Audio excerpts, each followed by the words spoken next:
home is no longer my own. I decided to just embrace it. I am being held hostage by that. And, you know, it is what it is. So if you look behind me, you can see, you know, doggy detritus all over the floor, plus the gates. Oh, there's Jen Campbell paused on the screen. You can hear her chewing on things. And you can see the kennel that I've taken apart because it is better for us to set up barricades than to try to enclose her. So I'm just going with it, and this is my September TBR. Lola! I'm gonna see if I can't buy some time by putting some peanut butter on the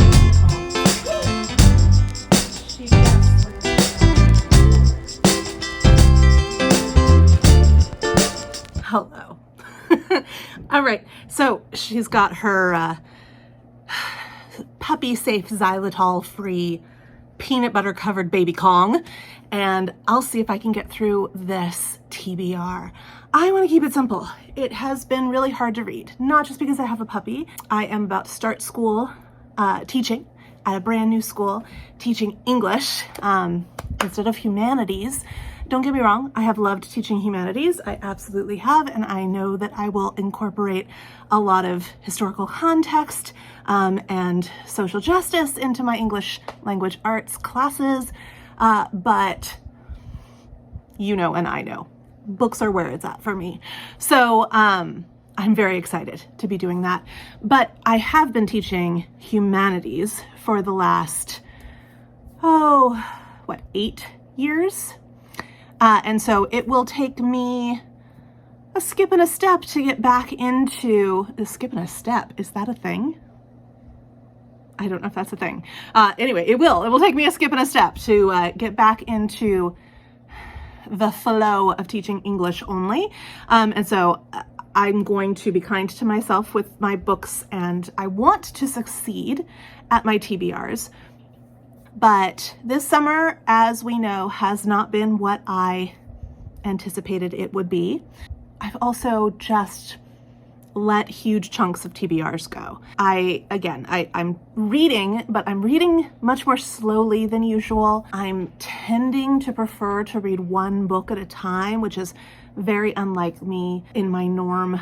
And it's just a season of processing, I guess is the right word for it. So while I am fine, and while I am not fussed by the changes to my reading patterns, or all the other patterns in my life, I'm gonna be kind because I want to succeed at my TBR. And so my TBR, although for some may still feel quite large, for me feels quite small, but also doable. And I have a fun theme. So as I was unpacking my books, I realized I have a lot of books that share a particular word in the title that fits so perfectly with September, which is of course Halloween season. So first, let's get through the books that are not part of the theme read for the month. First of all, there will be another video about this, but we've got Bean's Big Book Bash for the month, which is a huge chunker, which is the only Bean's Big Book Bash book that I have actually already read before, but I wanted to read it again. It has been decades, I think 2 decades since I read this. I've read many biographies of the Brontes, but I want to remember why this one is so thick. I don't really remember what's in this one or the perspective from which this one is written in relation to all of the others that I have read. To be honest, my favorite book which is kind of a biography, Bronte-esque biography, is a collection of their letters. It's called A Life in Letters, and I love it. And I go back to that one again and again and again. There's also one specifically about Emily called An Unchained Soul, and I love that one as well. But I feel like this has been a favorite of mine, and I have this copy of it, which is not the copy I read. I've never read this copy. The copy I read, I got from a library. We lived in Aiken, South Carolina at the time, so I got it from the Aiken Library, which, fun fact, you can see bits and pieces of if you watch the most recent version, which is decades old, of That Darn Cat with Christina Ricci in it. That was filmed in the Aiken Library when I was reading this book. So you can have a fun look at that. But I am going to be reading this for Bean's Big Book Bash. I am a total Bronte-aholic. I love the Brontes. I love everything about the Brontes. And if you want to read it with me, now might be the time.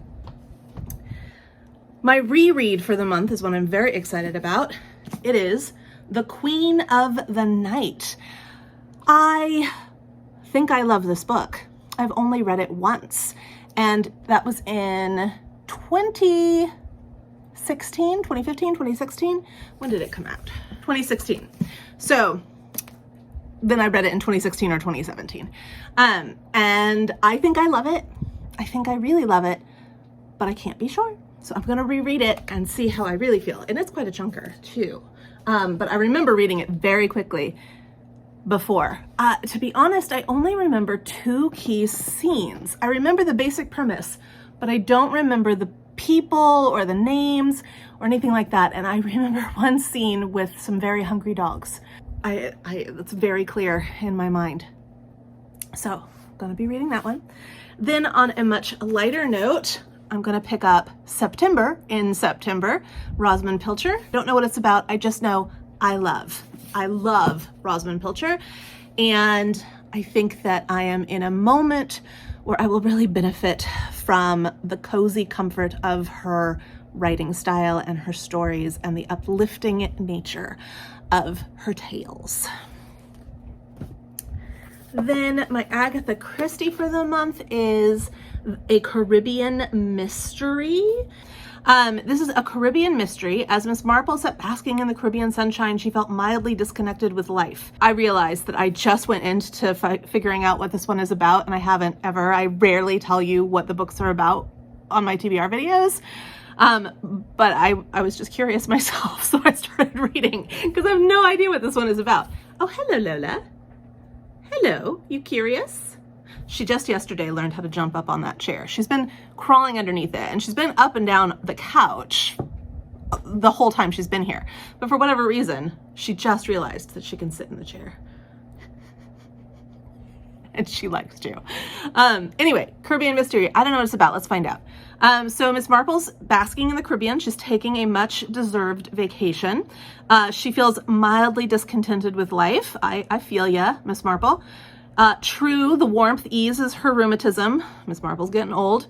But here in paradise, nothing ever happens, just like nothing ever happens in a quaint, quiet English village.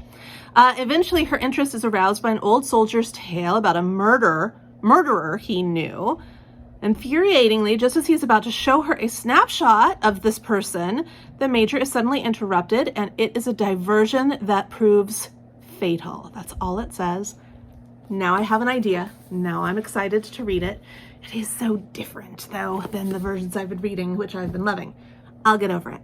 Then, birthday haul book. I'm only going to make myself read one of my birthday haul books this month, and it's a short one, and it is Julian Barnes's, winner of the Man Booker Prize 2011, The Sense of an Ending.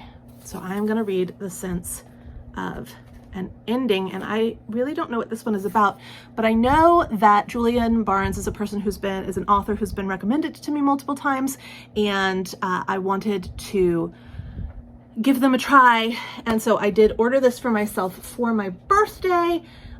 It's a used copy, and I believe that whoever owned it before me sprayed their own edge. It comes off, which kind of grosses me out. But other than that, I am excited to give Julian Barnes's The Sense of an Ending a try. I don't know anything about it, but it is quite short, and what do I have to lose? And then my Shakespeare for the month is Love's Labor Lost. I do not own a freestanding copy of it, so I will be reading, I don't know if you can see it. Yes, see that orange spine back there on the third shelf right behind my shoulder?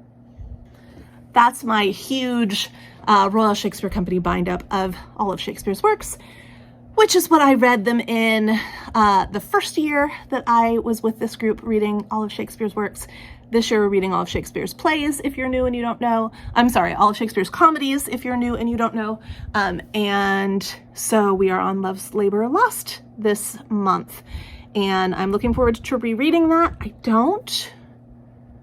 Nothing about it particularly stands out to me. So I'm thinking I probably didn't love it or hate it the first time that I read it.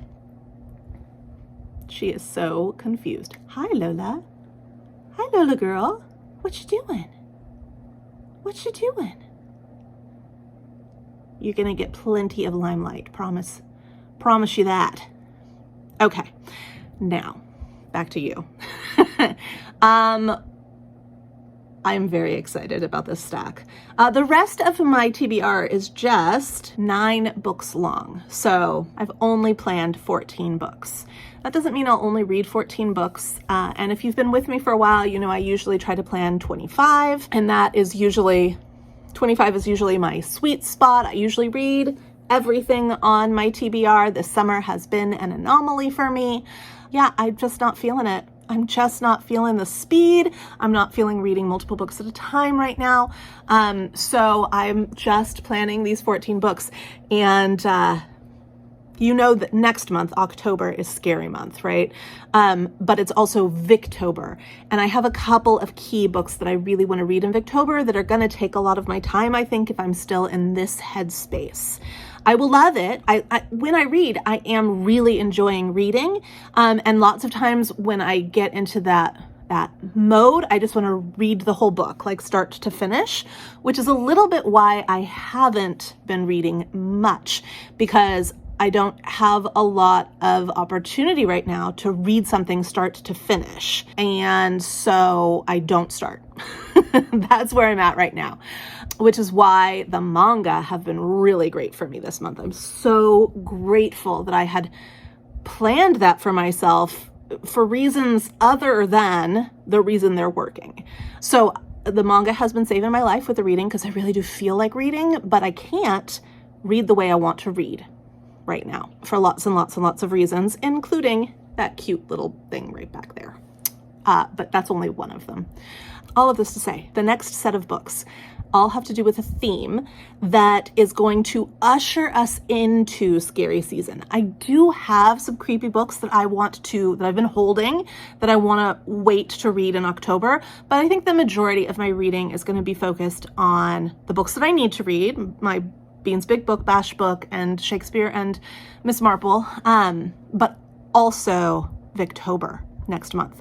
So in September, I'm going to start the creepy vibes. You ready for this? So I realized as I was unpacking that I have a whole lot of books with the word house in the title. And almost all of them are creepy books. So I've got Carolyn Goodman's The Widow's House. Now, I have read the first half of this twice. I've never finished it. I think I get to a point, about the same point every time.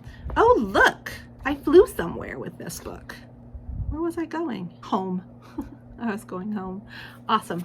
But I only got to about a page 165 and then I stopped reading it. And I think that's about where I got before.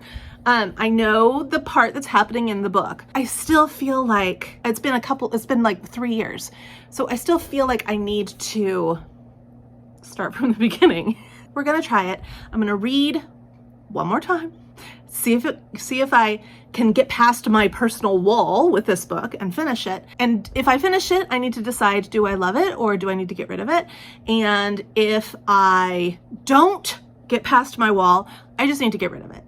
Okay? We're not going to keep it around anymore. But we've got The Widow's House. And this one is super creepy. It's about, if I remember everything correctly, which I think I do, it's about a woman and a man who buy a house and move in, and something about an old professor and a ghost child. And I remember like frozen wet footprints and just really creepy stuff. So The Widow's House, The House Between Tides. Very similar story. I have started this book multiple times. I am engrossed. There's a point that creeps me out and I stop reading it. So again, this is about family buys a house, creepy things start to happen. It's got a history, and yeah, so I would like to read this, actually get past my wall. If I can't get past my wall, I need to drop this book. Then I have Christina Lauren's House, The House. I don't know anything about this one, and I don't know, therefore, if it's a romance, which is what they normally write, or if it's truly just a straight up creepy ghost haunting house book. I think she's chewing on the chair I'm sitting in from underneath. Yes, she is. Lola! All right, here we go. The house. So he's always dressed in black, it says. The fact that it starts with he, big, huge letters, makes me think this might be a ghost romance book. I don't know if I'm up for that, but let's see. He's always dressed in black, his head down, and shaggy black hair falls into his eyes. But when Gavin looks up at Delilah, his dark eyes shadowed with bluish circles seem to flicker to life.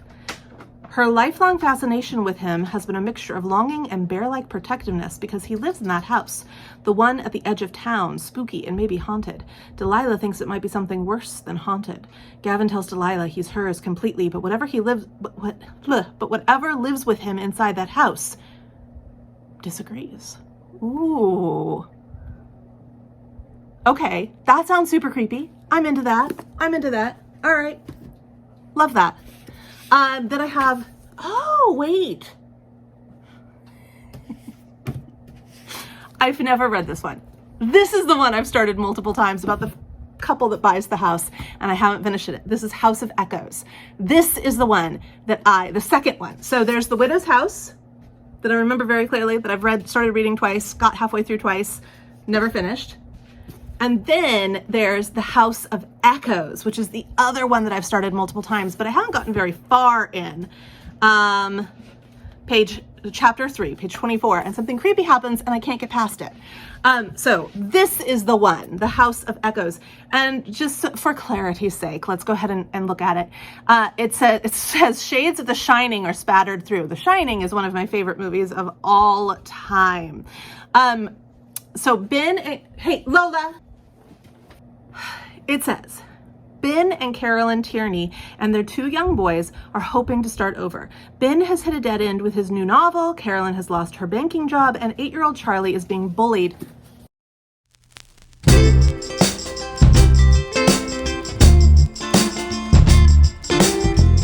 Okay, it says, Ben and Carolyn Tierney and their two young boys are hoping to start over. Ben has hit a dead end with his new novel, Carolyn has lost her banking job, and 8-year-old Charlie is being bullied at his Manhattan school. When Ben inherits land in the village of Swanhaven in a remote corner of upstate New York, the Tierneys believe it's just the break they need, and they leave behind all they know to restore a sprawling estate. But as Ben uncovers Swanhaven's chilling secrets, and Charlie ventures deeper into the surrounding forest, strange things begin to happen. The Tierneys realize that their new home isn't the fresh start they needed, and that the village's haunting saga is far from over. Something happens in the forest, and also something happens in the basement, and both of those things totally freak me out. So I haven't been able to get past it, but I'm a different kind of reader now. I'm stronger. I think I can do it. I can watch any scary movie under the sun. I didn't used to be able to, but I can now. I can watch any scary movie under the sun and not be affected by it, unless it's like real life scary, like serial killers. I don't like that. But supernatural stuff, fine. Reading it in a book, really hard for me, but I also love it. So I'm gonna give it a try. This one, I have never read. So this is The House Between Tides. It says, following the death of her last living relative, Hetty Devereux leaves London and her strained relationship behind for Muir Lane, her ancestral home in Scotland's Outer Hebrides. She plans to renovate the ruinous house, much to the dismay of the locals, but the shocking discovery of human remains brings her ambitious plans to an abrupt halt. Few clues are left to identify the body, but one thing is certain: this person did not die of natural causes. Hungry for answers, Hetty discovers that Muir Lane was once the refuge of Theo Blake, the acclaimed painter and naturalist who brought his new bride, Beatrice, there in 1910. Ancient gossip and a handful of leads suggest their marriage was far from perfect. Beatrice eventually vanished from the island, never to return.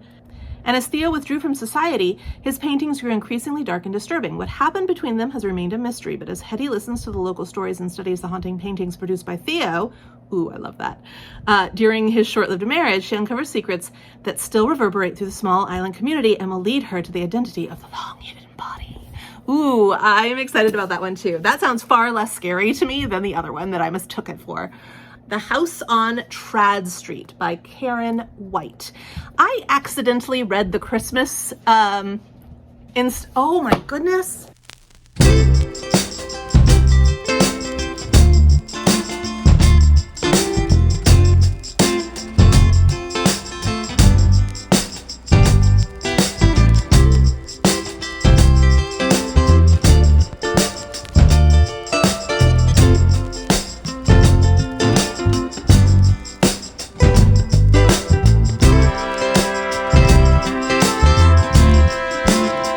House on Trad Street by Karen White. Now, I accidentally, 2019, I accidentally read the Christmas installment of this series, not realizing it was a series. And I really enjoyed that, but I also realized, oh, this is a series. And so because I really enjoyed that, I got the first book and I've yet to read it. I've been carrying it around since 2019 without having read it.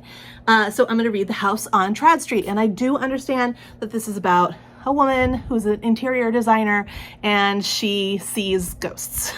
So excited about that. Then I have The House on Foster Hill by Jamie Jo Wright.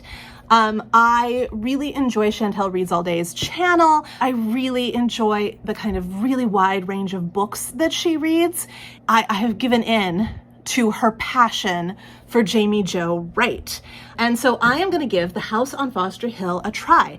Now, I understand that with Jamie Jo Wright, it's often or always dual timeline. And I understand that there is usually some sort of perceived supernatural storyline in one or two of the timelines, and that eventually it is revealed to be something very tangible in the end. These are the things I understand about the Jamie Jo Wright formula, and so I'm going into this book knowing that. This will probably be the least scary and the most edifying of all of the books that I read, but it does have house in the title, and that is the theme for this month, is books with house in the title. So I'm going to read that. And I'm actually, because I already know all of those things about the Jamie Jo Wright formula, and because I know that Chantel loves Jamie Jo Wright, I am just going to go with it, and I don't want to really know what the premise of this particular book is about. I want to go into it blind to get as much mystery and enjoyment and creepiness out of it as I can. Then I have something that really deviates, I think, from the house theme. So actually, I'm going to save this one and show it to you last and stick with the other two that I still have to show you that really fit with the creepy theme. So I've got The House Across the Lake, which I pre-ordered, which I've had for a while, which I haven't read yet. Last summer, I also pre-ordered, I can't remember what it's called, Survive the Night, and didn't get to it for like a month later. This is going to be like 2 months later. But I have The House Across the Lake, house in the title, so it fits perfectly, and it's creepy, and I'm excited to read it. Somebody who I think I watched a video from her yesterday. Who was it? I feel it, but I can't remember who it is. And it'll come to me when I stop trying to remember. But whoever it is said something like, you know, you're entertained. You don't agree with Riley Sager, but you're entertained, and you're going to show up every time for those books. And it's so true. I'm going to show up every time for those books. Anyway, all of that to say, I'm revisiting House of Leaves. I prepped it once. Last October, I prepped it to read, and I didn't do it. And then I've been saying over and over again, I'm going to get back to it. I'm going to get back to it. I'm going to get back to it. It intimidates me so much. I'm so intimidated by the idea of this book. But it's having a moment right now. Like, so many people are reading it. I have a video, right there. Jen Campbell is paused on my TV right there. One of the next videos I plan on watching is Katie Coulson talking about how the center on a downward spiral, lots of people have read it recently, and, it's been side-eyeing me from my shelf for over a year now. I'm just gonna do it. Might have been last October.